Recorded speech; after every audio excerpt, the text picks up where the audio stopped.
সবাইকে যার যার অবস্থান থেকে কাজ করতে হবে। আমরা কিন্তু তাদের রক্তের উপর দাঁড়িয়ে আছি, কিন্তু আমরা আসলে যুগ যুগ ধরে কিন্তু আমরা শাসিত হয়েছি। সাধারণ মানুষ কিন্তু বিভিন্ন ধরনের স্বৈর শাসক কর্তৃক শাসিত হয়েছে।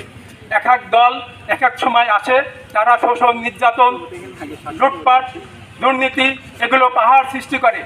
তাদেরকে বিতাড়নের জন্য এই সাধারণ ছাত্র জনতাদেরকে রক্ত দিতে হয়।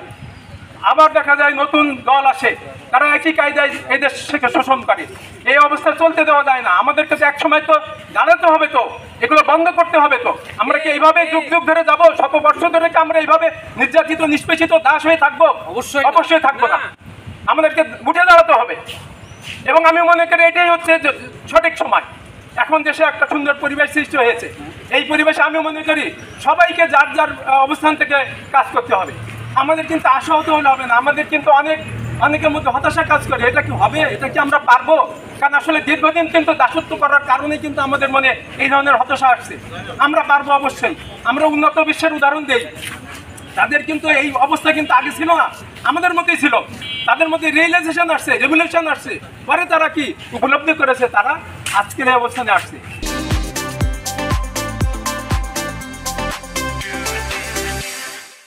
সুতরাং আমাদেরও কিন্তু রিয়েলাইজ করতে হবে, আমরা যুগ যুগ ধরে এভাবে চলতে দিতে পারি না। আমি কিন্তু পুরো বাংলাদেশ ঠিক করতে পারবো না, সেই ক্ষমতা আমার নেই। আমি কি কাজ করতে পারবো? আমি আমার বিশ্ববিদ্যালয়ে কাজ করতে পারবো, আমি আমার এলাকায় কাজ করতে পারবো। আমরা যদি যার যার অফিসে, যার যার এলাকায় যদি আমরা এই সত্য এবং ন্যায়কে প্রতিষ্ঠা করতে পারি, তাহলে কিন্তু বাংলাদেশ সুন্দর বাংলাদেশ হবে, আলোকিত বাংলাদেশ হবে। আমাদেরকে সেভাবে কাজ করতে হবে।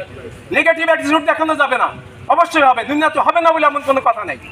সুতরাং আমাদেরকে সেই হিম্মত রাখতে হবে। আমি এখানে মনে করি আজকে যদি এই বিশ্ববিদ্যালয়ে 50 জন শিক্ষক যদি ঐক্যমত থাকে দুর্নীতির বিরুদ্ধে, অন্যায়ের বিরুদ্ধে, স্বজনপ্রীতির বিরুদ্ধে, এই বিশ্ববিদ্যালয় হবে না, আমি গ্যারান্টি দিতে পারি ইনশাল্লাহ। সুতরাং আমি সবার উদ্দেশ্যে একটা মেসেজ বলতে চাই, এটা কোনো আসলে কাউকে উদ্দেশ্য করে অনেকে কিন্তু আমাদের অবস্থানকে নানানভাবে যার যার মতো করে ব্যাখ্যা করতেছে। এখানে ব্যাখ্যা করার সুযোগ নেই, যে যেভাবে ব্যাখ্যা করতে পারে। আজকে আমার সন্তান এখানে শত শত সন্তান প্রাণ দিয়েছে। আজকে কি আমাদের কোনো আত্মীয় স্বজন, কারোর সন্তান, কারোর ভাই বোন কি এখানে শহীদ হয়েছে? হয় নাই।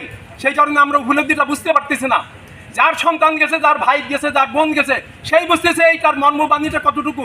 আমরা কিন্তু তাদের রক্তের উপর দাঁড়িয়ে আছি, কিন্তু মনে রাখতে হবে আজকে যদি তারা যে চেতনা নিয়ে আন্দোলন করেছে এবং এই সফলতা আসছে, আমরা যদি সেটা এগিয়ে নিয়ে যেতে না পারি, আমি মনে করি তাদের রক্তের প্রতি অপমান করা হবে, বেইমানি করা হবে।